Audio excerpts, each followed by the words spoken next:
You ask Tiger to solve.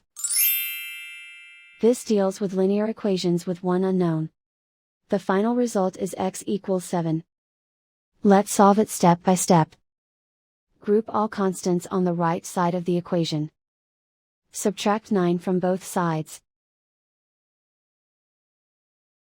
Simplify the arithmetic.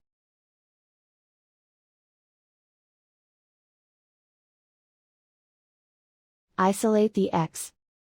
Divide both sides by 4. Simplify the fraction. Find the greatest common factor of the numerator and denominator.